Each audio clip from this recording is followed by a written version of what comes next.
आज की कहानी। लैला और मजनू की कहानी आप सभी ने सुनी होगी, नाम भी सुना होगा। ये कहानी बहुत से लोगों को नहीं पता। ये एक प्राचीन प्रेम कहानी है। ऐसी प्रेम कहानी ये जनरेशन में काफ़ी कम देखने को मिलती है।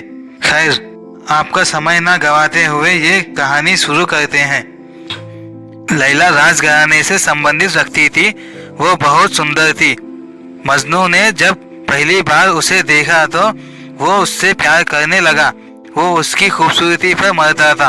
एक दिन वो उससे मिलने के लिए महल पहुंचा।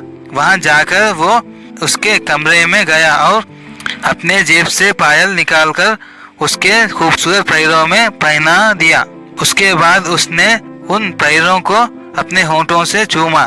जब वो दूसरी पायल पहनाने जा रहा था तो लैला ने करवट बदल ली। फिर मजनू ने दूसरी पायल नहीं पहनाई और उसे निशानी समझकर अपने पास रख ली। जब सवेरे राजकुमारी लैला उठी तो उसके अपने पैरों में उस पायल को देख वो हैरान रह गई। अगले दिन मजनू फिर राजमहल गया और सीधे लैला के कमरे में पहुंच गया। वहां जाकर उसने लैला के गले को छुआ। फिर वो उसके कदमों में आ गया।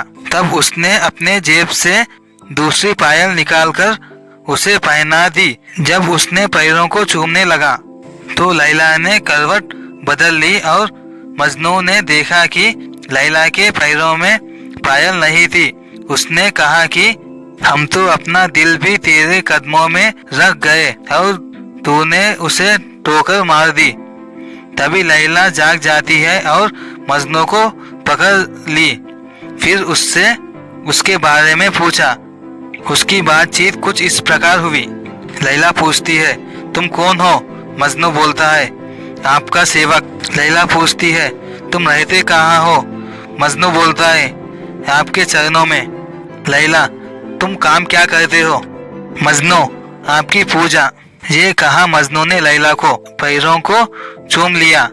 लैला उससे बहुत खुश हुई और वो भी उससे प्यार करने लगी। लैला ने मजनू को अपने पास आने को कहा तो मजनू ने जवाब दिया कि वो तो बस आपके कदमों में अपनी उम्र गुजारना चाहता है। इस प्यार का जब लैला के पिता को पता चलता है तो वो बहुत नाराज हो जाते हैं। उन्होंने मजनू को बुलवाया और उससे कहा कि यदि वो चाहे तो राजमहल की किसी भी सुंदर से सुंदर दासी को ले जा सकता है, पर लैला को भूलने के बाद। मजनू ने उनसे कहा कि राजमहल की सभी दासी लैला के चरणों की धूल के समान भी नहीं है और उसे किसी भी दौलत का लालच नहीं है। इस पर नाराज होकर लैला के पिता ने मजनू को देश से निकाल दिया गया और लैला की शादी किसी राजा के साथ कर दी। लैला शादी के बाद अपने पति के साथ इराक चली गई। वो खुश नहीं थी। लैला इराक पहुंचकर बहुत बीमार हो गई। तब वैद ने राजकुमार से मजनू को बुलवाने को कहा। तब राजकुमार ने मजनू को बुलवाया। मजनू राजमहल पहुंचकर लैला के कमरे में जाता है। लैला वहां पर सो रही होती है।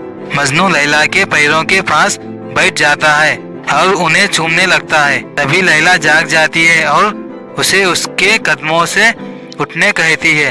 तब मजनू कहता है कि वो बस अब इस पैरों में ही रहकर उन्हें चूमता रहेगा।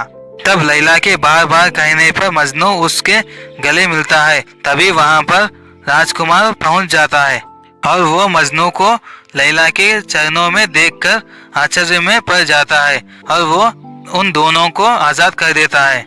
जब लैला और मजनू दोनों वहां से चले जाते हैं तो रेगिस्तान में उन पर हमला होता है और लैला वहीं पर मर जाती है। मजनू भी उसके गम में मरने लगता है तो उसे लैला को दिया हुआ वचन याद आता है कि वो उसके कदमों में ही मरेगा। तब वो उसके पैरों के पास जाकर उन्हें चूमता हुआ मर जाता है। वो प्यार आज भी अमर है। ऐसे प्यार बहुत कम मिलते हैं जो एक दूसरे के लिए जान भी दे देते हैं।